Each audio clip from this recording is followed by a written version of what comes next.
What's up, everybody? This is Jerid from Echo Blades, and you are tuned in to the Triple T podcast for knife makers with my buddy Denis Tyrell from Tyrell Knifeworks. We thank you for joining us and sharing this time with us on this fabulous Tuesday morning. What's up, Denis? Hey, man. Not much. Just finishing out the weekend. Just finished relaxing in the hot tub. Life's rough. Yeah, sounds like it. Sounds like it. I just got attacked by some kind of a gnat or something while I was doing that intro. It was quite distracting. So you're getting ready to fly off to the great beyond in a few hours, right? The stars are bright, big at night. I mean, no, because now it's a clap. Deep in the heart of Texas. That's where I'm going, boys. You never heard that? No, I'm Canadian. Remember? Yeah, you are. You want to hear "Oh Canada"? I can sing that for you. Yeah, I do. Oh Canada! Nobody wants to hear me sing, man. We'll lose every one of the dozen listeners we have. I know, we just lost it. We had a baker's dozen before this, but damn Canadians. Oh man. So yeah, what's new? I'm packed up, ready to go. It's what, 9 o'clock. I got to get up at 3 o'clock in the morning and get on a plane super early and fly over to Texas, and then you flying out of Oakland? Yeah. Okay, yes, sir. That's good. That's close to us, by the way. Yeah. No, my buddies were just telling me, they're like, "You flying out of Oakland?" And I'm like, "Yeah, that's a good airport. Yeah, bad neighborhood, good airport though. Quick in and out." Yeah. We'd be less enthused if it was San Francisco we were flying out of, like we are for Blade Show. Yeah, which is some fantastic news that we have, right? All the flights are booked. Yeah, all the flights are booked. I have one more to do, my return flight. So I'm just picking a day here. So right, to be determined. But and then shit, I was pumping up the whole TSA application process. Yeah, like I love this already, and I don't even know what it is. You're a sweetheart. You're a genuine sweetheart, buddy. You got fucked in the drive-thru, didn't you?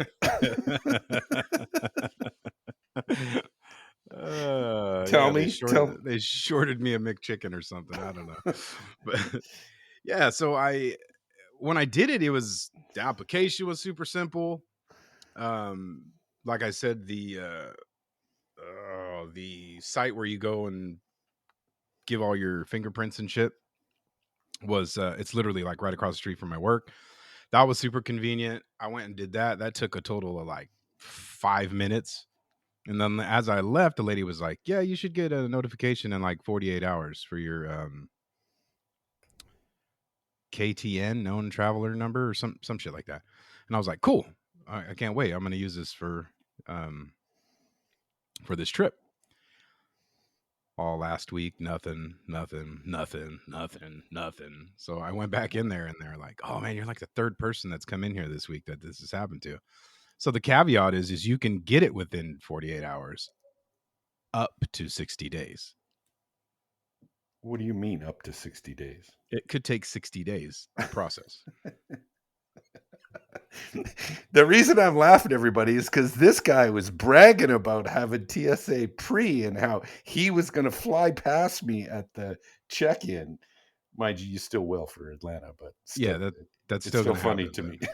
Yeah, but the worst news is I have to take off my shoes. Oh yeah, that's bad for everybody else. That's bad.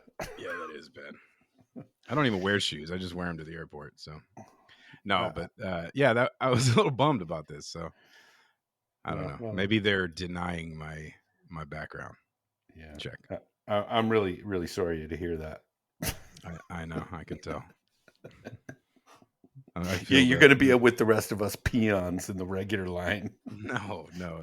There's many in this exclusive club. All the I'm cool just too kids. lazy to get my ass in gear to do something like that. That is like number 500 on my to-do list. I'm telling you, it was so simple. Now I just gotta wait, which is something I'm not good at. You know, Mr. Instant Gratification over here. So, Hey, I'm still hoping to get my passport in time to go to Cancun. oh yeah, huh? Canadian Passport Office isn't it's like the DMV of Canada. Not the fastest government location. Hmm, But, I gave him 5 months notice. Not like that's going to be enough. that's a bummer. Oh, I'm sure it'll be fine. I sure hope so, Dennis. I sure hope so.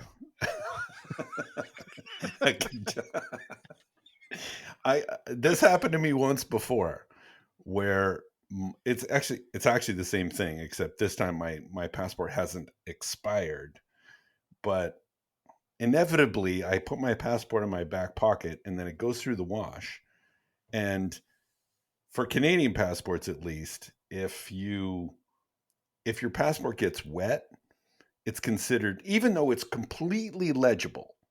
I've flown with it dozen times internationally, no problems whatsoever. Like, it's totally fine. It's like it's a little wrinkly, and so the Canadian Passport Office says it's damaged, and this time they actually phoned me, which was good, and said, you got to complete this form. And the form has one question on it that says, how was it damaged? I'm like, what? You fucking couldn't ask me that over the phone? Literally, like, I mean, I guess you could fill out the form if it was lost or whatever, but it was damaged. They have it in their possession. So I fill out the You form. turned it in? Well, yeah, because you have to turn in your passport in order to, it's a renewal. Oh, Same with American passports. You got to send in your passport because they void it, right? okay. You're legal here, right? You have a passport. This is up for debate. Probably, hence my You TSA don't problem. seem to know how this works, so I'm kind of wondering. Well, I mean, you're assuming that I'm a world traveler here. But yeah, so now the same thing. But when this happened last time, my passport, they didn't tell me until 3 weeks before I was supposed to fly that my passport wasn't going to come in time, and I had to do a full application Hmm. 3 weeks before, and that is impossible from the US. I had to, the 4 days before I was supposed to travel, I had to fly to Seattle, drive across the border to pick up my passport in Vancouver in person, drive back across the border, answer the US customs guy why I've only been in Canada for 45 minutes. Get back on a plane and fly home. It was the most expensive passport ever. So I'm familiar with this shenanigans. Hmm. This time Should I have been thought I born gave him here. lots of time. I know, right? You should have just been born here. It'd have been all better for you. Yeah, well, our whole family got passports a while back when we're traveling a lot, and then we've not been traveling a lot out of the state. So I guess I should probably renew that thing. You have a real ID yet? Hmm. Okay. Yeah, it's a funny story about that, but it's kind of boring, so we'll just move on. But yeah, went through hell to get that thing, and then I got up to the line, and I was like, "I'm just trying to get my license replaced." They're like, "Oh, you should have just check this box. We could have did that in 10 minutes." I was like, "Oh, you motherfuckers." But prove I was a real person and all that. But anyways, we're all booked. We got flights, we got rooms, we got a table, we got everything. I'm stoked. Everything. Yeah. I'm We have stoked too. stress. It's great. Yeah. I got Parker's flight, so officially my son is coming with us. Nice. He's going home alone, but he's coming with us That's because right. he's not coming to Mexico. Mm-hmm. So and I'm not going home. So yeah, he's going to be the knife caddy on the way home. cool. Well, hopefully he comes back with nothing. Yeah, that would be nice. That's right. See what I did there? Huh? Huh? That's right. Well, yeah, I don't know how many I'm going to be bringing, so I'm going to have to get my ass in gear. But I did finish a knife today, so I was pretty happy about that. Cool. What'd you finish? That Bowie knife that I put on IG, that Amboina burl handle Bowie knife. The one, remember I said I had this piece of Damascus in my drawer for over a year. I couldn't remember what it was. All I knew that it had a nickel shim in it. So I finally turned it into a knife, and it's a low layer Damascus, nickel shim, low layer Damascus core. So it's kind of cool. It's very very contrasty, because it's pretty low layer. But I like it. It looks pretty cool. I did see it, and it came out fantastic. Thank you. I really like. I still think there's a spider in there. It does. It was overwhelming to me. Like it's a damn Spider-Man knife. Yeah, because it's the layers are really very high contrast, and it's really shiny. And I got a story about finishing it, so I'll talk Cool. about that. Um, but yeah, I know what you mean. There is kind of a spot that looks like a big spider on it. But yeah, I thought it was cool. Looked great. yeah. So I might as well tell that story now. So I've tried gator piss in the past, and I mean it was just okay. I probably didn't exactly follow the directions, or I don't know what it was. This time I watched Koi's video twice. Um, I really paid attention to all his instructions, and it came out really, really nice. Like Cat's shiny, ass. shiny 15 and 20, like really shiny. And I'm still not used to the matte finish on the dark on the 1084. I'm used to and I like the shiny coffee, but the brightness of the 15 and 20 is really impressive. In fact, it was the 15 and 20 on the knife is so bright that it's hard to tell there's a nickel shim in it. Yeah, I agree. Yeah. So, but it's really good. I think I'm going to do the Viking sword in gator piss as well, and Ooh. I'm very happy with the gator piss finish. I was a little iffy on it in the past, but I'm coming around. I'm coming around. Koi, if you're listening, I'm coming around. This is good news. This is good news for everybody. I do like coffee finish. I do like the shininess of coffee. So I will continue to do that for certain blades, especially ones that I want that have like the black core. I really like that done in coffee. But yeah, it can, I like how the gator piss finished. So It came out really dark. The oh yeah, the it black came it out came out really dark. really dark, Yeah, and like you said, it is a little bit of a matte type, no gloss finish, but the 15 and 20 and really does pop, dude. yeah, It came out really nice. yeah, I think they know what they're doing over there. yeah. I think so. But that one, if it's not sold before Blade Show, then that'll be coming with me. I haven't put it up on the website yet or opened it up to patrons, but I think I will tomorrow.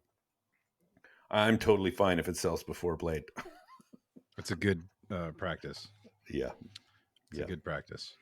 The point is to get rid of them, not to show them. Yeah. I'm totally happy having fewer knives of blade and just sitting around talking to people than having a bunch of blades come home with me. Yeah, I agree. So what Good too. about you? What have you been working on?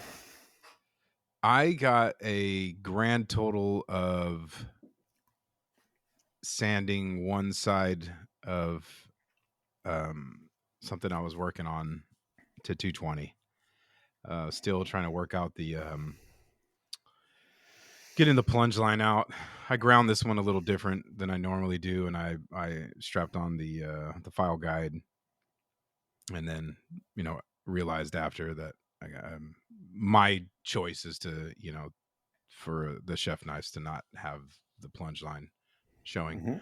So I have a process that's kind of risky, but to get it out. But it's worked in the past. So I just got with the trip coming up from work. I got overwhelmed with a lot of things, and then yesterday I ended up having all the intentions to spend. I had intentions to spend all weekend working on this knife and get it glued up before I left, and but I had forgot um, on Friday night that my buddy Sean, the knife guy, and I were talking about trying to get together, and he had threw out a date, which was Saturday, a while back, and then it just out of nowhere, I just remembered on like Friday night, and I was like, "Hey, just FYI, I'll be in the shop all day tomorrow if you're gonna come." And he's like, "Oh fuck, I almost forgot." So, but luckily it worked out, and he came over, and my shop is a fucking disaster. Like it is an endless like rearranging, trying to organize, and then you know how it is when you start to work on something. Like you Oh, can clean oh, your shop in a minute, just like a hurricane goes through. when Jeff stopped by today after coming from your house, he came to mine and I took him out into the shop and he's like, "Man, there's so much more room in your shop than Jared's." I'm like, "Yeah, but his shop is actually bigger than mine." It is, yeah. I don't feel like I have more shit than you, but I have a lot more shit than you in there. That's for sure. Yeah. Like spread out, it's a nightmare. We're getting there though. I am getting there. But I was like, fuck, maybe I should go clean it.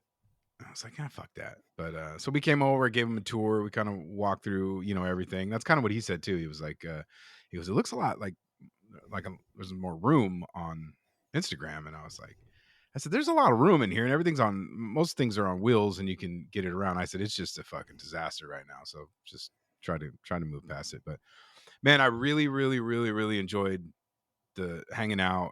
We just bullshitted for a couple hours. I think a couple weeks ago I was talking about how I don't really enjoy talking about my day job, like that kind of shop talk. Mhm. It just doesn't do anything for me. But when we get together with another maker and we just start bullshitting, and it's show and tell time, and oh, you do this, or hey, oh, I didn't see that, or I don't have this, or you have that. Like, bro, I get to do it all day, forever, and not get bored.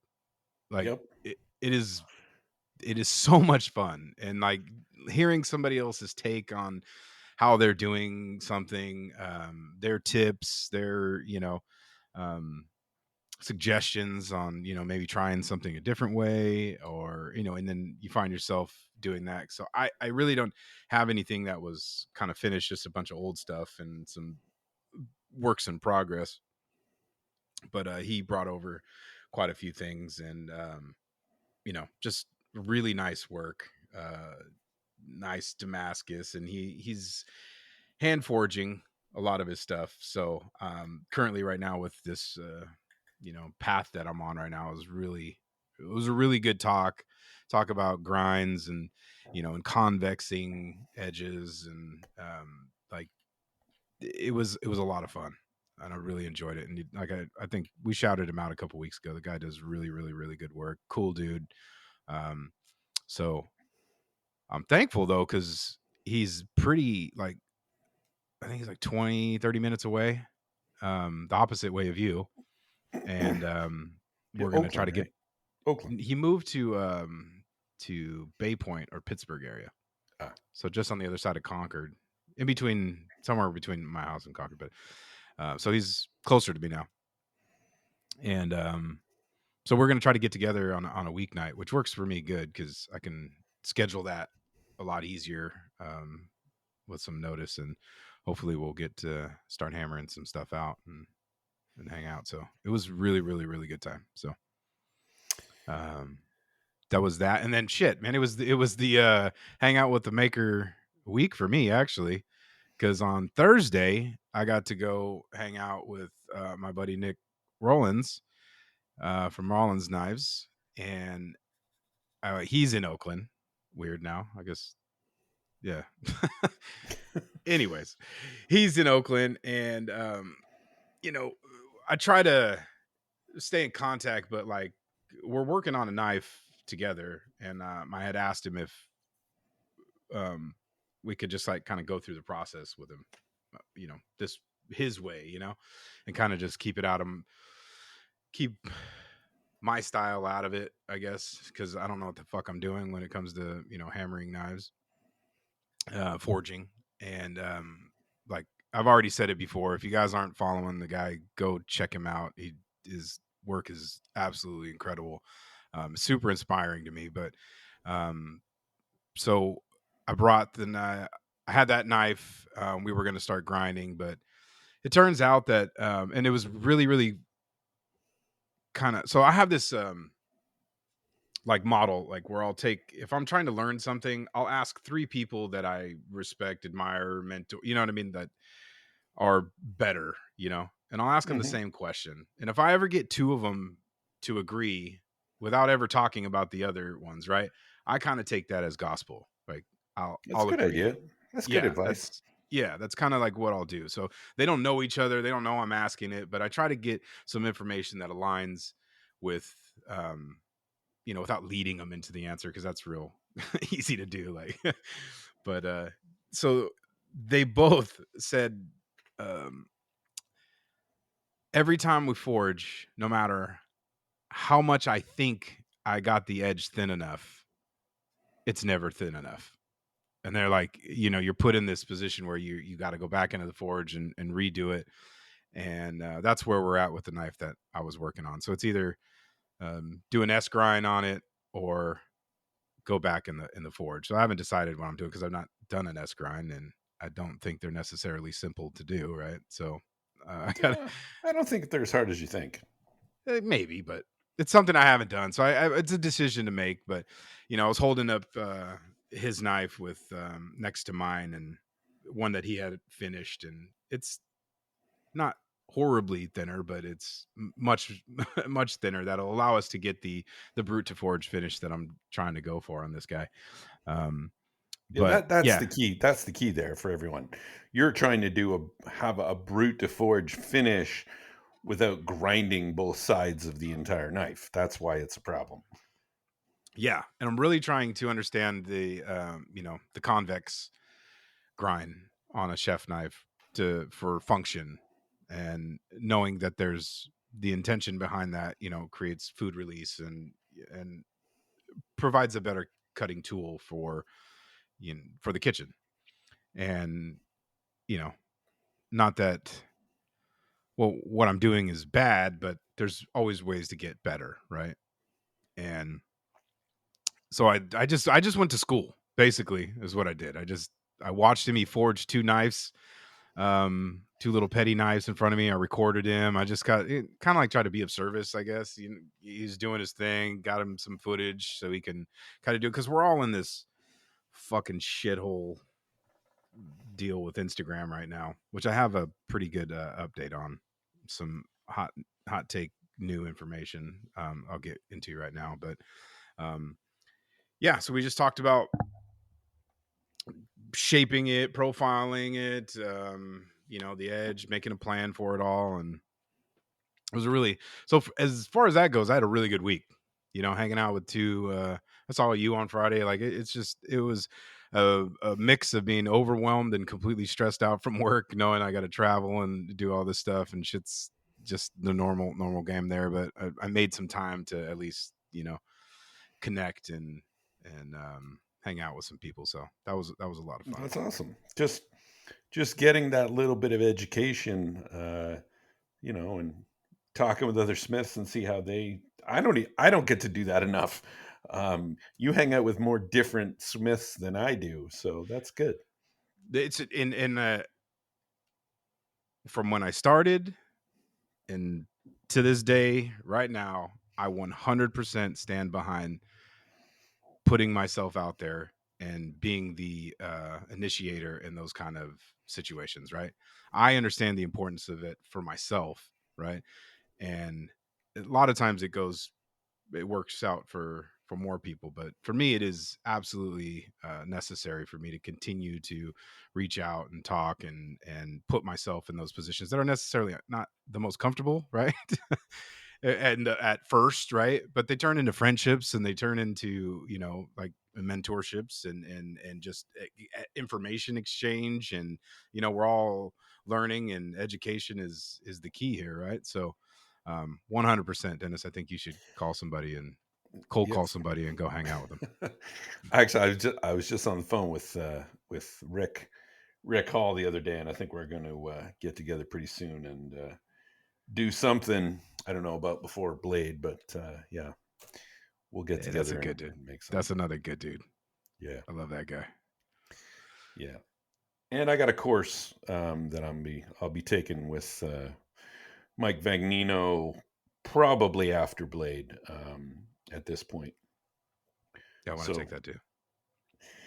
yeah, I'll talk to you Just about say that. yes. Yeah, just say yes. Of course, he Jerid, you're coming right along. Well, he can't do two people at a time. That's the issue. Oh, okay.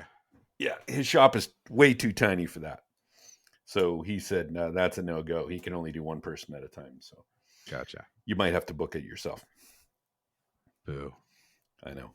I tried, but It's all good. But so that is a great direction. I'm thinking about doing some kind of a class too as well, but which is weird. I just got this weird message from somebody that reached out to me about if I was willing to teach and take on an apprentice, and like that's that kind of shit blows me away, right? Because it's it shouldn't be happening, but so I'm gonna forward him on to you, because he's looking for like some a one-on-one kind of class type thing for forging, and sure. you know and he had mentioned that everybody was suggesting that he goes to the Crucible, and I said, yeah, well, I did the same thing, but I got a guy for you. So Cool. I got a couple guys for that April class. So we'll see. Maybe I can slide them into a different one or yeah. whatever. Cool. Yeah. Yeah, I'm just trying to figure out what I'm going to do for Blade. I've actually got that. Remember that shark knife, the 3D printed shark? I do. The Yeah, canister. yeah, the canister Yeah. shark down the blade. So that one I got almost done. So that'll be the next one. And plus, this, of course, I'm continuing to work on the sword for the Viking Challenge. Got the guard all ground. That was a chore. It was like That a thing was chunky, man. That so thing was chunky. for everyone. Like I had a piece of twist Damascus when I tested the torque multiplier on the updated twisting machine. I twisted a 1-inch piece really, really tightly, like all thread tight. I was very happy with it. And so I had that piece, and I figured, oh, I'll use that as the material for the guard. But twist Damascus looks so much better if you grind into it a lot. So I wanted to take, because if you haven't seen my video on Turkish twist, go watch that, because in there I show diagrams of what the pattern looks. Because if you just grind the very surface off twist Damascus, it just looks like lines. And the deeper you go into it, you start to see stars. And that's what you want to see, those perfect stars. And you really only get those if you grind a third into it. Okay. Okay. So that's what I wanted. So I got this big honking piece. I forged it down a little bit. And then knowing that I wanted to grind a third. So when I showed it to Jerid, he's like, what the hell? That's like, but now it's really slim and trim. And I don't know. I think I'm taking a little creative license on this one. I'm sure I'm going to catch some shit in the comments about how my sword isn't exactly historically accurate, which is fine. I don't care. I'm making something that aesthetically I like. So the guard is a little more. The guards on typical Viking swords are really boring. They're really flat. Mine is not. It's got some quillions. It's a little more embellished, and of course I'm going to do some inlay and some fancy shit on it. So anyway, long story. Got the guard done, went to slot the guard, and then forgot I have an annealed in. I was trying to drill holes, so I put a pause on that, and that's why I worked on the Bowie knife and finished that off. So yeah, I got 3 knives done for blade. The sword will be 4, and then the shark knife, and then I'm going to do a bunch of EDCs. So after this, it'll be batch work after the shark knife. But, Nice. which is And fun. for I haven't everybody done. else, you're gonna see that damn guard, and I swear it was like 5 times as big as it's gonna turn out. That's why I was like, it was a chunk monster. It was huge. Yeah. So Yeah, particularly, and I also forged I haven't shaped it at all on the grinder. It's a big block right now, squared up, but the block for the pommel, I'm doing something which it's totally not historically accurate, but I'm making the pommel, and I'm actually Viking swords. The pommel of a Viking sword tends to have 3 lobes on it. These kind of 3. I don't know, no other way to describe it, but it's like a 3-lobed pommel. And normally it's like pinned together, and I don't know. I hate pinning things together because I just don't think that's I don't know. I just don't like it. So what I'm going to do is the central lobe on the pommel, I'm actually going to make a big pommel nut, and it's going to be the star explosion that I made for the plug welds. I still have a cylinder of that's exactly the right ooh, size. So the central lobe will be the explosion Damascus, and it will screw into the center of the pommel. very cool. Yeah, so I'm excited to see how that's going to work out. And I'm trying to make it look kind of seamless, that it just screws in and no pins, no other Gotcha. things. So yeah, stay tuned for that. Yeah, that's a good idea. Yeah. And not Viking at all, but cool. No. No, I don't give a shit if it's Viking. I wanted to make it look good and be, aesthetically pleasing more than historically perfect. Yeah. I mean, it's your sword. Fuck them. Yeah, exactly. Fuck them. Yeah. I love that. But One other thing I got to do was today Jeff came over and we were kind of working on our endless shop upgrades. But I went and got the Harbor Freight cart yeah. for the induction forge that I wanted, and we put that thing together. So it's not the standard one. It's the one that's got a little drawer. So I got the idea from Chris Zepp Hmm. from Make Everything. I watched his video on induction forges, and that's the one he had. So it just got a little drawer where you could put all the It's the one I have the coils and. sandblast cabinet on. That's the Harbor Freight one with the drawer. Oh, okay, yeah. So that out of the box is not tall enough to accommodate the chiller on the bottom. So we had to we got Cut some cut the we didn't sides cut off we the bottom. no, we just added some 2-inch aluminum angle Okay. and gave it a riser. So Nice. it's up, and that was a chore. It took a lot longer than we like both. It dawned on us that there's like 4 um nuts and bolts that hold each leg there, right? I know. They're a pain in the ass. And They take and I fucking was 2 hours to put together those things. fuck, dude, I had no idea. I was like, "Oh my god, this I don't want to do this anymore." Like I want you to get out of here so I could like do something on my some knife stuff. Bro, I had to find what is it? 36?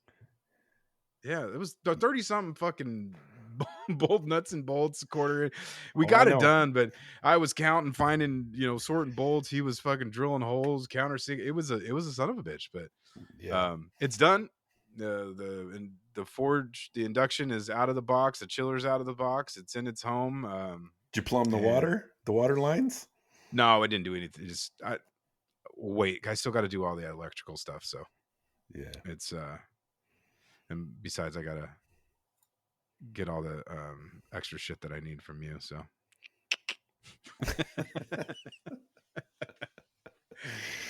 Yeah, uh, I haven't done any social media on the induction forge. Like I'm actually once I get this sword behind me, of course I got Blade Show, but I want to take like a day and just do some forging that's not knives. I really want to like play around and make some leaves and like just use the induction forge and just make a bunch of content with the induction forge. And just I actually want to practice because if I do this class in the summer that's just like a 4-hour basic blacksmithing class, like I got to remember how to do like leaves and snakes and these other little basic blacksmithing projects. mhm. So that'd be fun. And then I mean, I got more projects in my head than time on my hands because I still want to do the spoons, the coffee scoops, Mhm. uh, and I got the new lathe. I'm supposed to do content on the new lathe because Precision Matthews gave me a deal, a really ripping deal on that lathe. So I got to do some content around that. That some of that will be because when I do the nut for the pommel nut for the sword, I'll show off the lathe. But I feel like I owe them some content around that lathe. So, I mean, I got so many things that I want to do, and damn Blade Show and all the shit I got to do for that. Man, I tell you what, that's not a bad situation to be in for a content creator. It's true, and I was finding myself like 2 months ago with like I was running out of content a little bit, which is why I decided to do the beginner series again. And now I'm like, I've got so much content racked up, like ideas and things to do that I feel like I've got content for the rest of the year. Yeah, that's good. So, yeah. So, hey man, we didn't even talk about the Triple T video last week. So let's cover them this week. So, first off, the heat treating video. And this is probably the third install of that video that I've done. And I'm always tweaking the recipes a little bit. And, like Laren Thomas he'll do a video. I think he did one on like heat treating ADCRV2 and learned a little bit. And I tweaked my recipe on that one. So always good to go back and update those things. But what's your take on heat treating? What anything that came out of that video that sparked your interest or questions or topics to discuss? No, I thought it was a good video. Um, the one thing that you didn't have in there before was the DET anneal, Yeah, which has become a huge part of my same. deal now, right? And you already brought up the one on ADCRV2 where he kind of has his own take.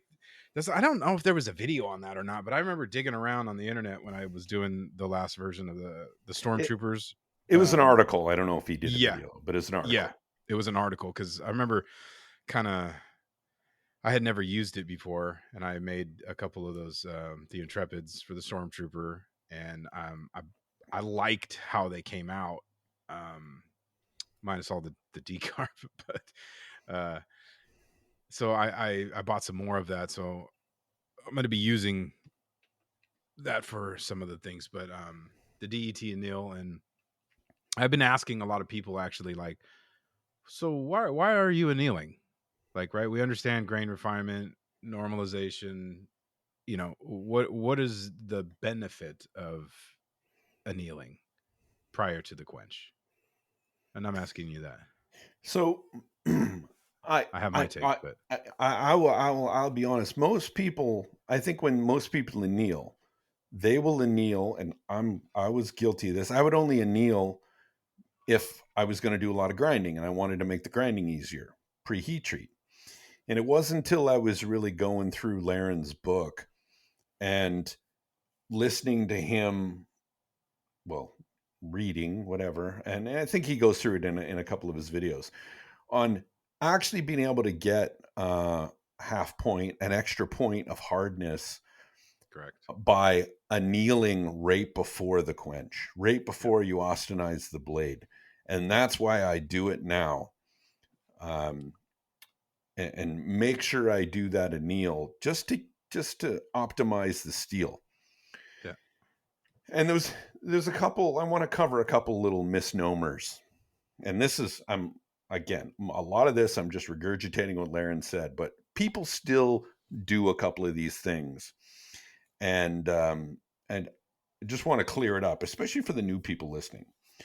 The difference, people, and it's even in the little graphic that I showed, it talked about how many times it was normalized, right?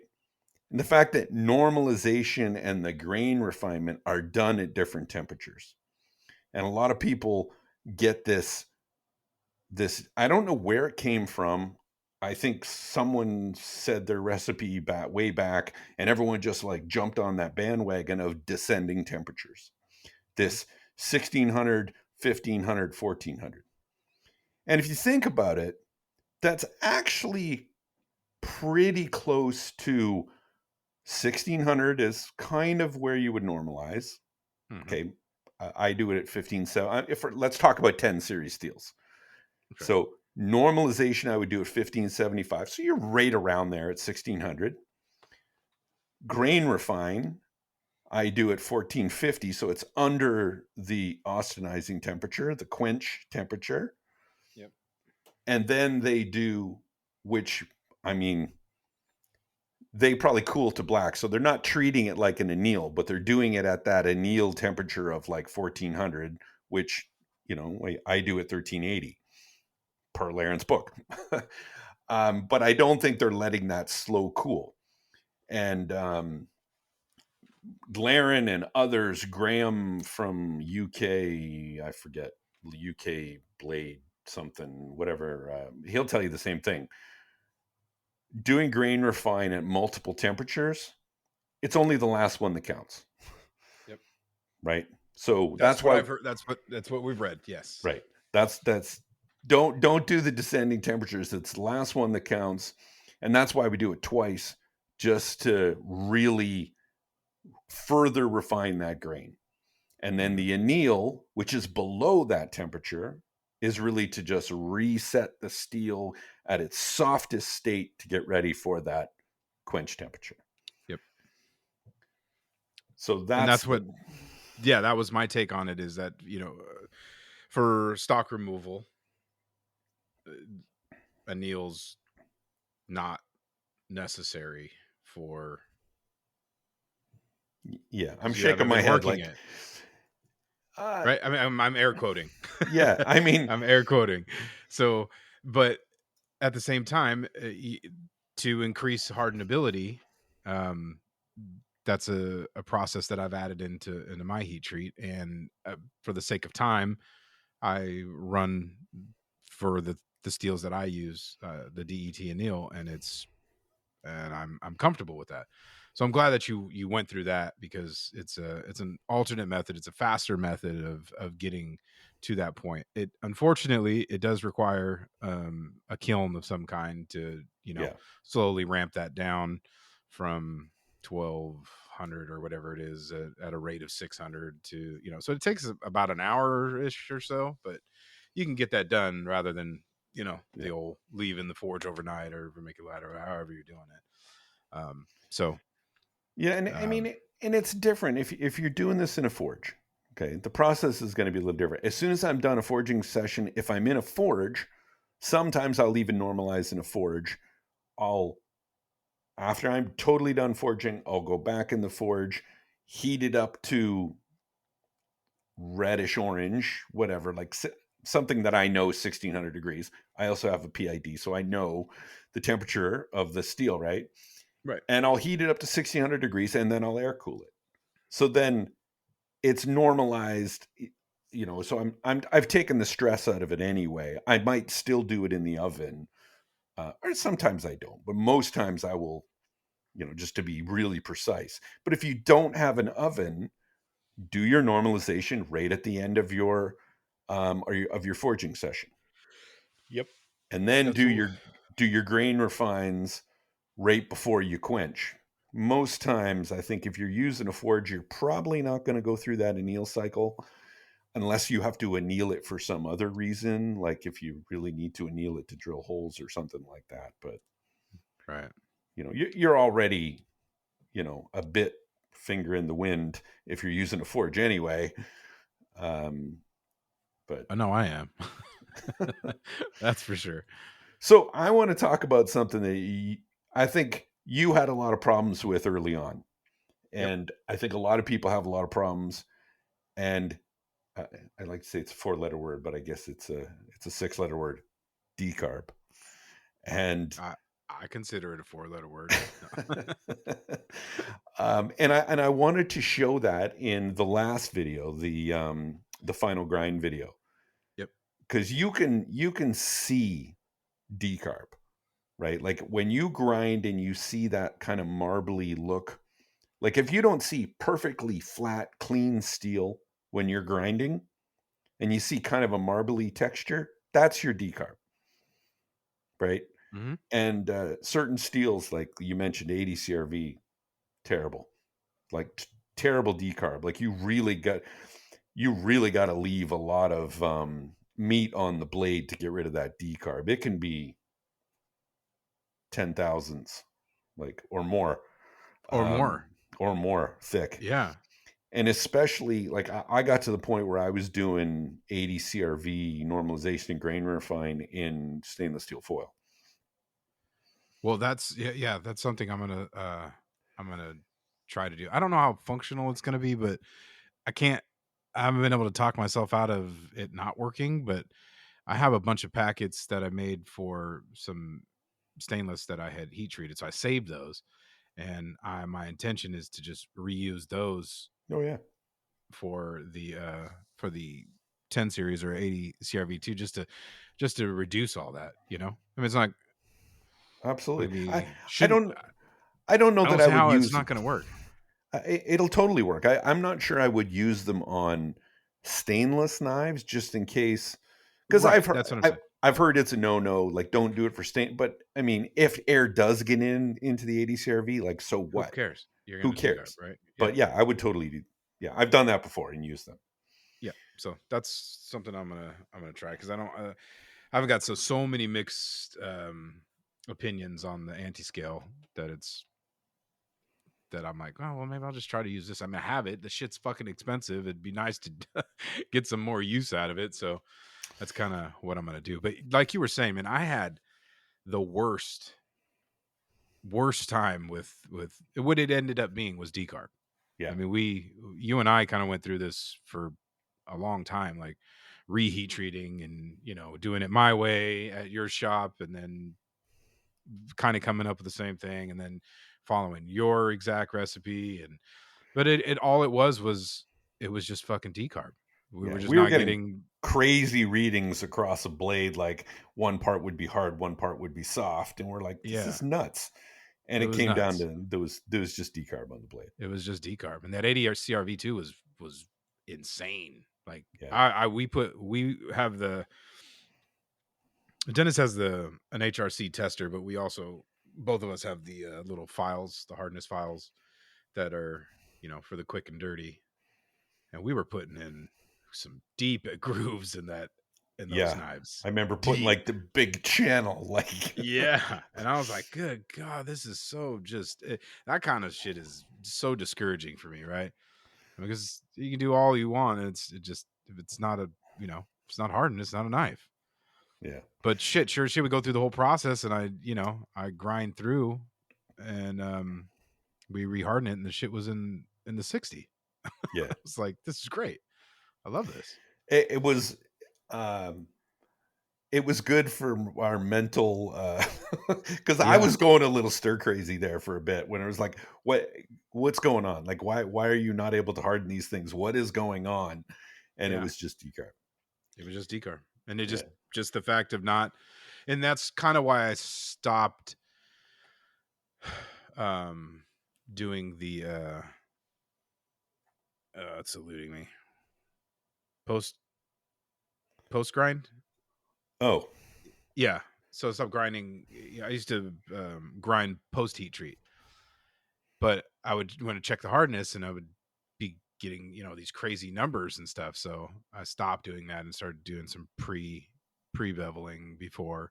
Um, and it is what it is. I mean, your process is your process, but for my sanity, I think it's kind of worked out to where I'm gonna take a little bit off and go. yeah. But I back in the day, I can't remember the kid's name. We had him. He came over to the to your spot when you had that maker get together in the summer. Malachi Malachi from, is he Trupa. Trupa? Trupa, right? Trupa, yeah, Yeah, yeah, yeah. yeah. So I had reached out to him a long time ago, and he's going to school for metallurgy, and it's kind of he's doing his thing there, and he kept just telling me, he's like, just grind into it. It's gonna be fine. And I'm like, I don't want to waste this, But yeah, so that I'm kind of rounding it all back up. It was a good video. I think I like what you added to it. Um, and I just want to point out that this is a process that never ends, right? There's always new information. There's always, bad and good information, and the process is always being refined. And to keep us updated, with that is a good service I think you do for the community. So that's to have one place to go and kind of be able to data dump, download from all the different types of stuff. So it's a great video, man. Thank you. And I even had, speaking of decarb, so I was doing, and one of the issues, and this is why I I remember when I was doing this, why I hate doing fittings in Damascus. Because of course, when you do a guard or something like that in Damascus, you have to heat treat it, right? So you got to heat treat it, and then you kind of want to finish grinding it, and then I'm heat treating it. So I put the condursal on it and then hung it to dry. Well, the condursal, just the way it, like, usually I dip it, I let it dry, right? Because I don't want any decarb. I don't want to have to like do massive grinding on the guard, because, and if you have decarb on a piece of Damascus, it's going to etch white. Okay, Yep. whereas you want the Damascus to be, you're going to have one spot that just looks terrible because it's decarb. So the condursal, just the way it's a liquid and just the way it flows, the very edges don't, they kind of, it doesn't, the condursal isn't very thick. So when I etch the guard, the edges all around the guard were white. I'm like, motherfucker. I ended up having to do this thing 4 times. Like, grind. At first I just tried sanding it, and then nope. Or I got a little bit. Then I went to the grinder with like a 600 grit belt and just it took me 4 rounds of sanding it, dunking it, making sure. And so I'm gonna have to be extra careful when I do the guard for the fittings for the Viking sword, because that one's even more problematic because it's going to have inlay. So it's not like I can do a ton of grinding After. Yeah. after. I might actually Yeah. dip it in condursal a couple of times, and let it dry each time so it's got a good thick layer, because I don't give a crap how hard it is. It could be 55. I don't care. I just need to make sure it's hard so that the Damascus shows up, but I don't want the, maybe I'll even put it in foil. I don't know. I've never put fittings in foil before. Hmm. I think to be enough air in the pocket that that probably wouldn't work anyway. But I don't know. It's a pain in the butt. Yeah. It seriously, it made me, and I didn't really talk about this process. And I know Kyle Royer just switched to it, and Rick is set up for salt, a salt bath. And if you've never heard of or used a salt bath before, I've never used one, Shit's but dangerous, right? it can be. So for everyone, what you do is you have basically molten salt that you can heat up to 1500, 1600 degrees, and you're guaranteed to have no oxygen, right? Because it's molten salt. You don't have to worry about decarb. You don't have to worry about putting like you can put stainless in it. You don't have to put it in a pack or anything like that. And it comes out like sparkly, crystal clean because there's zero oxygen. The issue is that if there's any condensation or water on your blade, think of if you're making French fries on the stove and you drop a piece of water or you a droplet of water in it, you can actually have it erupt like Vesuvius. And I know Mike Vagnino's had an issue. He used to use a salt bath, and he's had that happen. But I really like if you haven't watched Kyle's video when he heat treated his Griffin sword. He's got Jeff, his dad, built the salt thing, and it's got a little tube that just goes down into like where it heats the salt. So you're not actually going into the salt; you're just going into the heat to burn off all condensation, and then he goes in the salt, which I thought was an ingenious idea. Maybe they all come with that. I don't know, but so it really got me thinking like, oh, maybe someday I'm going to switch to a salt immersion heat treating system, but not right now. Don't have the shop space, but that would be ideal to have a big vertical salt bath, big enough to do like swords or something like that. That'd be pretty cool. I've never seen it, so Rick's got one, and I haven't seen it run, but I've seen it, and it's pretty cool. Scares the bejesus out of me, but just because it's like the unknown. But right, yeah. So that kind of is a good segue into the YouTube comment of the week, and it's not a bitchy comment this time. I figured I would do a nice comment, and this one was more of a question statement on the heat treating video. And someone had, this is probably a reply to a comment, but it was basically about how ridiculous things are on Forged in Fire. And so this is from Dude Storm 86. And he says, so not only are the fireballs unnecessary on Forged in Fire, but it seemed that 3 hours they get in the first round is as well. Because this is his kind of a question. How in the hell do they fit normalizing and annealing in before the quench if it takes 12 plus hours alone for one of those processes? They always quench at the end of that 3 hour limit, and it sounds like both of those processes need to be done before the dip. He means quench. I guess it's either just Hollywood creating the smoke and mirrors with a fake time limit to make it more exciting for the viewer, or I'm missing something in the logistics. Well, folks, 95% of people do not normalize and grain refine on Forged in Fire. Hence, so many blades breaking. Once in a while, you get someone doing a thermocycle and, heating up and cooling their blade, but it's pretty rare. Yeah. And if we were talking, I forget where it was, maybe Maker Camp or something like that. And Jay Nielsen was talking about how he doesn't understand why, but 80% of the people on that show, and it's not like it's super bright lights or anything like that, but 80% of people on that show quench way too hot. Yep. Like I've seen it. You guys have probably seen it. Like things at forge welding temperature go into the oil. Like, you know, those are the ones that are cracking on the first blow. Yeah.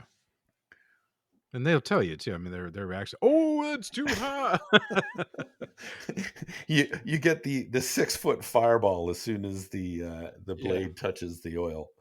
So yeah, that is not good. And it's if you when you get an oven and you take a blade out of the oven at 1500 degrees, it looks so much like it's so much duller red than what people think, Yep. right? It is not that bright orange that people are hitting the oil with on Fortune Fire. Yeah. I mean, it's still cool if you haven't seen it before. It's still like, whoa, but yeah, it's not like it's the sun. Yeah, for the layperson, it looks super hot, but Absolutely. for you've done it a few times and it doesn't look all that special. But yeah, that was the heat treating video. Then the final grind video just touched on a few more grinding topics. Yeah, and hand sanding, showed the sander in that video. And yeah, I'm all set up to do. I'm actually gonna do the etching. I'm sorry, the acid etch. I'm actually gonna do an acid etch on the beginner knife just because it's easy and it looks good, and why not show an extra process? So It can't hurt. that'll be in this week's video along with applying the handle scales. You know what I did notice on this on the final grinding video that I think was really cool, and I think you kind of just glazed over it, but I saw you actually taking some kind of measurement, some point of reference on your rest to how far you leaned over the belt from left to right when you were putting in your final plunge on the swoop. Yeah, actually talked about that in the first grinding video, and I will hang the belt over the width of the steel that I'm using. So if the steel is 3/16, I'll typically hang the belt over 3/16. If it's 1/4 inch, I'll hang the belt over 1/4 inch. It's just mentally something that I do so that I know it's the same on both sides. I'll actually just take the blade up to it. So like I'll take the back of the handle so that I know it's the same on both sides. And that gives me the kind of curve on the bevel that I want on the plunge line. Yeah. And I saw you like put like a straight edge down or something. I don't, you did something, and I was like, oh, is that what he was doing? Like you were matching it on something on the rest. I thought, anyways. I was going to ask you about it because that's something that, yeah, stupid as it sounds, like I, I am meticulous about one side, but then somewhere during the grinding, when I get to the other side, I could easily go past it and then be like, fuck, man, and then got to go redo all that. Yeah, and there's so many of these things that once you've done it so many times, you just do, but you forget to tell people. Yep. And in this one, in doing the final grinding, what I'll do is I'll do the the top of the plunge line. I'll make that the way I want it, and then I'll go to the other side and I'll make that the way I want it. Okay, so that they both match. Okay, and then I'll go back and thin the edge and kind of feather that in, but all my pressure is near the edge so that I'm not just grinding the whole face of the bevel, because that's how you get like like it edges up on both sides. Yeah, So that's a good point. once I get the top of the bevel where I want it, then I'm mostly on the edge and I'm really paying attention to just feathering that up to the top of the bevel, but never after it. So that's just what works for me. And then I can really concentrate on getting that edge down to like I'm really, especially lately, I've really tried to make sure that edge thickness is not more than like 10,000, 15 thousandths at the most for like a hunter or something like that. Chef knives, of course, those have to be really, really like 7 or 8 thousandths at the most. which is super thin. Like even trying to get it down to 0, but that's tough. And then make it the same all the way down the edge. But and Yeah, that I'm trying to play with that. That's a good point, because that paring knife that you were we were talking about last week, that I ground that 9 months ago, a long time ago. It was right after I came home from the foundry. So, um, but when I was looking at that thing, I'm like, oh my god, that's like a silver dollar on the edge there, Jerid. What the hell are you doing? Like, it's pretty damn thick. I'm exaggerating, but it's something that, I think you you get more confident as, you get yeah, more behind you, and you you'd do. start dare to go thinner, and realizing the need for it. So that was a good point. And going too thin, though, too quick, is something I think we all do, right? Yeah. And then it just leads to washing those lines up, which is why Mr. Echo Blades over here has a lot of flat grinds, because or worse, you get that dreaded blue spot on the edge of the blade. That's yeah, way worse. yeah, And that smaller knives. and that's what I said about the sword. I was having such a pain in the ass with that sword, with the bevel that changed angle as it gets closer to the tip. It was Hmm. really hard. Like I had to move my finger as I was pressing it, and I was like, I am not going to deal with this again on a higher grit. And it actually didn't. I told you I was going to hand sand that whole thing. It probably took me 5 hours to hand sand that thing, both sides, to 220. So it wasn't that bad for a 30-inch blade with a fuller in the center. So I was totally okay putting in the 5 hours and getting that thing hand sanded. I can hear Brent and the production guys like groaning their heads off right now, but it had it's Damascus and it has to be done. Yeah, that's I mean, I respect the shit out of that, though, because a lot of people say what you can do and what you should do, but when I used to, I, I just distinctly remember being so fed up with hand sanding from 36, and you were like, dude, that's how I used to do, like, because I just didn't trust myself on the grinds. And then to hear you do it now, it's like, oh well, fuck. He's really, that's the real deal, you know what I mean? It's either that or try to get brave and fuck all that progress up already. Well, yeah, and this is too big of a construction that I just the last thing my wife wants to hear is me screaming from the shop that I made some catastrophic error on that blade, because there's no going back. There's Yeah. no smaller sword. So yeah, I erred on the side of caution on that one. Hmm.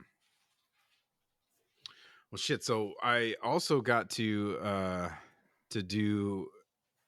So Jeff and I made this hammer holder, and out of the like some PVC tubes, and we put it on a center piece that spins around, and wanted it vertical, right? But I had nowhere Mm-hmm. in my fucking shop to put it. Like the video that I took of it was locked in a vise and kind of was spinning it around and making cool slow mo video, shit of it. But it's not functionally able to fit in my shop like that. So we ended up hanging it horizontally, and probably should have made the tubes a little longer, because the tubes are bigger than the handles, so they want to cant up, right? They're not falling out. It works perfectly fine, but as you're spinning it, you got like hammers start to like come forward towards you, and we did it like a bunch of times, and nothing. It's fine, right? But it was like, we probably should have made those tubes just a little longer to kind of catch them on the further down the handle end. But it was funny. So, but I did save one spot there for my upcoming Two Bastards blade. I mean, hammer that's in the works here. So, and speaking of them, if you're in the market for a hammer right now, I would suggest you go and check out Two Bastards Texas Smithy and Supplies over at Two Bastards Hammer and IG. Nita and Frank have been supplying blacksmiths and bladesmiths with all their hammer needs for over 6 years.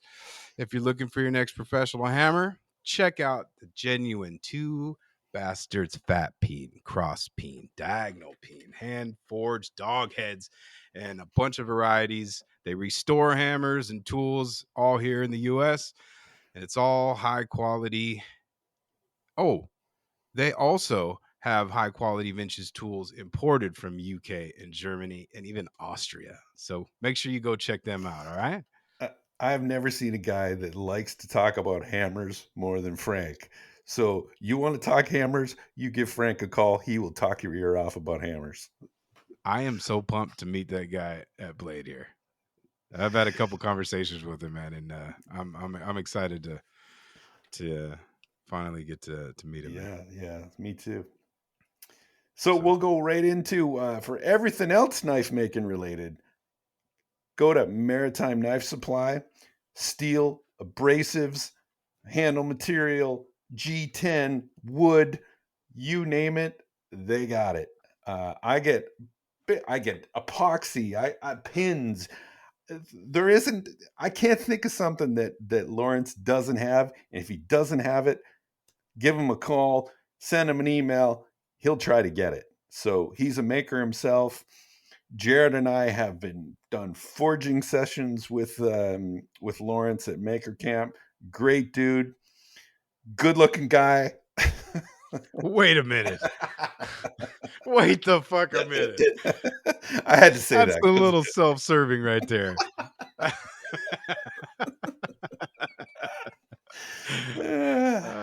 It's Dennis's brother. yeah, that's Uh, right. My brother from that's another mother, that's my awesome. Canadian brother. Yeah, Yeah, so go give Two Bastards of Maritime Knife Supply some love. They got what you need. definitely. Twist can't clamps are back at Can't Maritime as twist well. clamps, Twist but can't clisp twast. They're back. yeah, that's a must-have in the shop. Can't twist clamps. Say it right, dude. Yeah. Twist can't clamps. All right, why don't we cover Maker Spotlight and we'll wrap this sucker up. So Yeah, I'll do mine first, and this is a maker that I've known for a couple of years. We were in the same journeyman class. Nick Orr from Orr Customs, just doing some amazing work. And if you don't follow Nick at Orr Customs, ORR Customs, you definitely need to go check him out. The one thing that really caught my eye lately that I thought was a really cool idea. We've all, we've seen locking mechanisms on folders and stuff like that. Nick came up with a locking mechanism for a fixed blade where you could, I think it's the back, I don't exactly remember where the release is on it, like back of the pommel or something like that, but you can push this down and remove the handle and the guard altogether. It's such a cool design. And you can swap out a different handle, or you can clean the blade, sharpen the blade, re-etch the blade. I just thought it was a really cool idea um, for a fixed blade. And yeah, okay, it's not something you're gonna use every day, but it was really cool. And Nick does some just amazing Damascus. He's yes, he working on does. this complex Damascus. It almost looks like dragonfly wings, but Yeah, I'm looking at it right now. It's bitching. yeah. So yeah, go check out Nick. At the time, how many has he got? Yeah, he's got 1,119 followers right now. So go push that number up and go check out Nick. He's a journeyman, so he's passed the test. He does some really nice work. Yeah, he was a lot less nervous than you too that day. Everybody was a lot less nervous than me. Even the couple guys that failed were less nervous than me. Oh my god, that was awesome. Great experience, guys. If you ever get to see Dennis Freaking out, yeah. freak the fuck out, it was top notch entertainment, Yeah. I'm gonna to tell say the least. nobody when I go for master so that I don't have to deal with that. Yeah. So who do you got this week? So I just came across this. I want to say that I've heard him on another deal, but Stewart Handmade Knives. He is a 15-year-old maker out of Toronto, Canada. Yeah, and when I saw you picked him, I was really mad because I was going to use this one on a future one. Yeah, well, you can't. He's from my hometown, damn it. This kid is just murdering it right now. I Right. mean, Totally. absolutely murdering it. I'm looking at daggers, Hamones, just folder. I mean, I am in awe right now of everything that I'm seeing that is coming out of this dude. This fucking keyhole. Yeah. Um dude, I'm just Yeah. Spiral fluted Quillian daggers. Just out of like this world. I couldn't imagine a 15-year-old at this level. I can't imagine an adult. Yeah. I mean, there's Like, some. I know a lot of good makers, and this kid is just amazing, man. I hats off to you, bud. That is you're doing some good stuff. So, yeah. um, And only that's 530 followers. that's a The, shame. looking at his, like, roughly looking from Instagram, but this kid could go for his journeyman. Like, he really could. Like, his stuff is just super clean. I've never even done a keyhole. It's on my list. I was gonna dabble in them this year, but this kid's already done it. So yeah, go check him out. Yeah, just really cool stuff, and man, and the best thing about it is, it's another thing about Lawrence is his the sponsorship programs for the center, or the New England School of Yeah, Metal Arts, yeah. and all those things like that. But you know the future of our um I want to say sport. I don't know why, but Craft. I have said that so many times. Like, the future of the sport is, yeah, but our craft, that's fine. I'll take that. Is in good hands with kids like this. So I wish there Yeah. was more of it. So that's it's good stuff. Yep. So uh I want to end the show just totally knife, not related to knife making. This yesterday we tape on Sunday. So Saturday night I went into San Francisco with my wife. Hmm. And we started the night. We went to a restaurant called the Stinking Rose. Are you familiar with the Stinking Rose? I'm familiar with Yeah. it. Yes. So for everybody else, this is a restaurant that specializes in garlic. So everything has like a shit ton of garlic in it. We It's had a the pretty good. appetizer. It's a pretty good staple in the city. Yeah, yeah, yeah. We had like the appetizer, garlic, whatever. And we were going afterwards to a comedy show. We went to see Christopher Titus. If you don't know who that is, look him up. Hilarious. You get a chance to go see a show, go see it. But the whole time we're having dinner and we're scarfing down garlic, I'm thinking we are going to blow the fuck out of everybody at the comedy show with like massive garlic farts. Farts.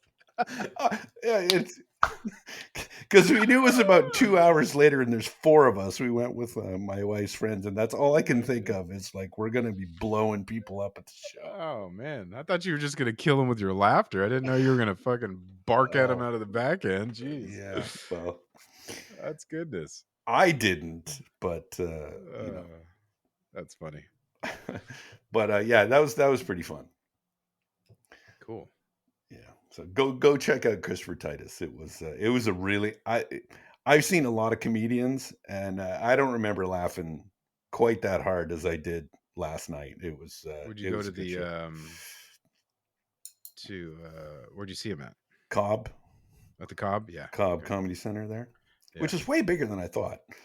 It's But yeah. It doesn't look big on the inside.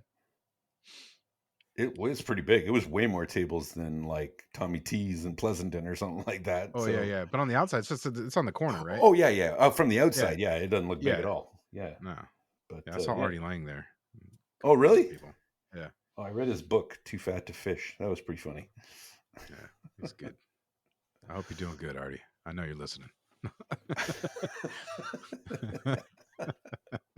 That would be funny. That would be good. Right. All All right. right, man. You got your haircut Well, before you went on your trip?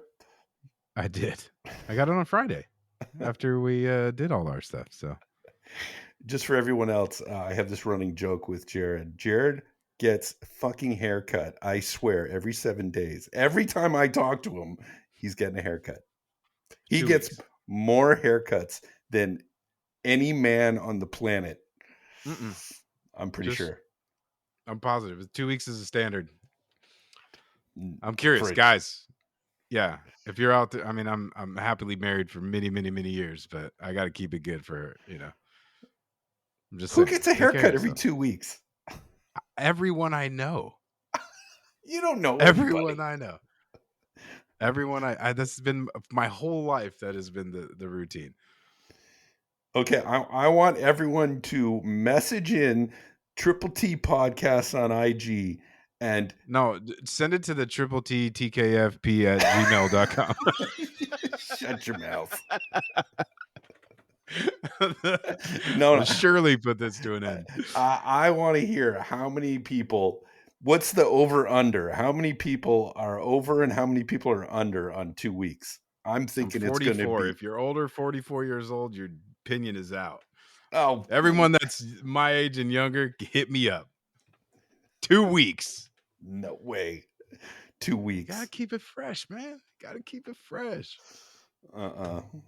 I'm lucky if I go 2 months. I don't know. I don't know what to tell you. I guess I'm just not a looker like you. You're not. I mean, I got a face for radio, but a haircut for TV, boy. Oh man. All right. With that, we're going to close the show. All right, yeah, I got to get up in like 2 hours. So Yeah. you guys have a good one. Get some sleep. Thanks, brother. Psych, we're not done yet. I got some more stuff that we need to say, and I don't want to go to sleep. Sleep's for punks. So dude, I during all this stuff we were talking about the IG situation that we're currently going through, and I understand everybody's frustrations. I understand everybody's got a different opinion on how we're going to get through this and what it all means and what it's about. But I did have a phone conversation with Brent over at Baldman, who actually got to talk to a live person. Mm-hmm. And the news is a little disheartening and kind of discouraging. So I have some basically what it came down to was I'm trying to find this little deal here. It says that he was explaining his situation that this is a tool and it's not a weapon, and why are we being singled out, and he goes, the lady came back and basically said that we understand what you're saying, but however, this is under the policies, and this can be detected as by the system as weapons, and that doesn't mean that there's no recourses for your business, but it's a part of our ever updating policies and guidelines, and now these things are now in violation of those, and basically saying tough shit, this is what it's going to be. The suggestions were to blur the knife out, don't show anything that's got an edge or that is pointy. Also, some suggestions on upping your account age to over 21, and a couple of other But there's things that were. okay, but let's pause there. How do you do that? How do you even update your account to over 21? I would gladly do that. Yeah, same here. So there's a process in the account settings, but Yeah, it says we regularly review our policies to identify areas where we can improve. As part of this efforts, we've decided to make some changes in which weapons and their accessories are advertised on Instagram. For this, we highly suggest trying to change the age of your audience or blurring out or avoiding showing sharp objects on your post. Okay, Get so creative. I want to know how to do that. How to change the age of your audience. Um, I got Because a link. I got a link here somewhere so we to we do should that. put that down in the show notes because I would gladly do that. Set the age of my audience to 21 or over because believe me folks, I've read the guidelines with a fine-tooth comb. And the only thing the guidelines say is that knives can't be shown to people under the age of 18. And I always figured, well, you guys, you Instagram, you know the age of the people that are looking. So just don't show it to them. Yeah, but apparently they updated them, and this is not just a glitch in the matrix. That it is actually something that they're doing. So if you are appealing your post right now, which I have done as well, um, and I have not been successful in getting any of them removed. So the plan Okay, is, oh, go ahead, do your thing. I just found it. So if you go under settings and activity, um, shit, now I just lost it. Where did it go? Uh, so, oh crap. Keep talking. I'll find it again because now it reset it and now I don't know where it is. Okay. So, yeah, the point we were trying to make is that it doesn't seem like it's a, just like a glitch, and we're gonna have to either figure something out, basically get creative and find ways to show what we're doing, without actually showing the knives. Yeah, here it So, is. So if you go to settings and activity, assuming you have a professional account, okay, under for professionals, there is a section called creator tools and controls. If you go in there, and then there's a minimum age. Okay, so under minimum age, it says you can add a default and it says set a minimum age for people everywhere. So I'm going to add minimum age of 21 and hit done. So I wonder what that's going to do. If that's all it takes, I don't give a crap if anyone under the age of 21 can't see my posts. I will gladly set a minimum age of 21 if they're going to promote my knives to anyone 21 and over. correct. I think it's probably a lot of us will agree with that. So if that's all it takes, I don't want to say like lead that. That was an option that they gave as, a way to move past, but the other one was to blur your knives as well, which is insane. yeah, that's like just don't post knives then.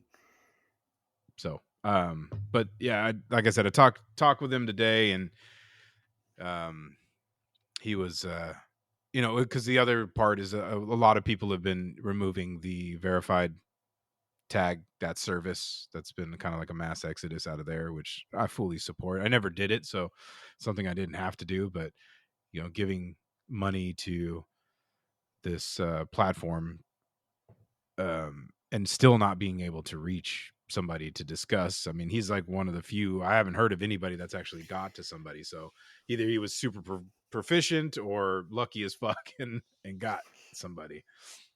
Well, I did talk to someone else who said they did call, and I don't remember who it was now. I got a memory like a sieve, but um, they said they basically got you know, a token answer. I felt like it was like a form letter answer, but it didn't have that information that you just said about set the minimum age. Who obviously, not showing knives or blurring them is dumb. We're not going to do that. But if setting the minimum age works, that is like the best news ever. But I did it. It hasn't made a difference yet, but I don't know if I need to wait or what's going on. So I'm gonna check on that in a couple of days and see if anything has changed. So Yep. that's interesting. Something to go on at least. Yeah, I mean it's the most solid information that I've heard, other than somebody's difference of opinion, or theories, and we're creative people, so I've heard a lot of shit to say the least. So I was happy to hear something. I was bummed more than anything because um you know it's not just a glitch that it was, I guess, the first time around. So Yeah, that's and it's weird that everything went away for a while. That's the weird part because we kind of all thought that, well, maybe it was just a bug. mhm. Like I said, Um, she specifically said they're constantly updating their guidelines, and this is a newer update to those, and the this falls under a violation. So yeah, but it's only a violation when showing to someone under the age of 21. So I'm really curious if this is going to have um, anything. It's going to have any change. yeah, well, I mean, yeah, guys, go check it out, see what it is. If you're willing to do so, I would do it. I did it. We'll see how it goes. Um, but if that's not the case, then the only thing to do to get rid of that is to remove the content that has been flagged. Because if you remove them, it's like they have a whole backlog of everything that's like pointy, ready to flag you right after that. Yeah, but I mean now, like reading their guidelines. Now that I can set a minimum age, I don't get why they would ever block anything like for what we post. Right. Yeah. So hopefully that's The a golden viable ticket. solution. Yeah. And cross platforms. I was talking to, cuz a couple people this weekend, Nick, and I don't know if I was talking with Sean, but there's other platforms out there, and you should be trying to utilize as much as you can to not be solely dependent on one, forum to get our stuff out. So Yeah, I'm not on TikTok. Are you on TikTok? Do you have any I issues? no, I haven't had any issues on TikTok. And I for whatever reason, my TikTok is almost as big as my what little following I have on Instagram is. It's very similar with IG, and about half the time too. So, but I really don't put a lot of effort into it because you know I'm lazy. So I need to do more. Yeah, but I don't. I've never heard about anybody making any kind of sales on TikTok. But I have, yeah. I can't remember too, but I think I've heard the opposite. Like some people have actually made more. Oh, really? Yeah, what that is, I don't know, but I heard the opposite of that because that was another something else. But they're about to ban it in our country anyway. So I don't know about that. We'll see. They'll probably change something, but all right. Well, that's promising. That's the most promising news I've heard in a while about Instagram. We'll see if it makes any difference. yeah, shout out Brent. Thanks for sharing that. Thanks for the Yeah. call. Yeah, really Cool. appreciate that. I think our 11 listeners are going to be super pumped to hear this information. And if that works, then Brent, you're the superhero for finding that out. All right, All right, man. that was the bonus episode. All right, cool. All right, brother. Thanks, buddy. Thanks.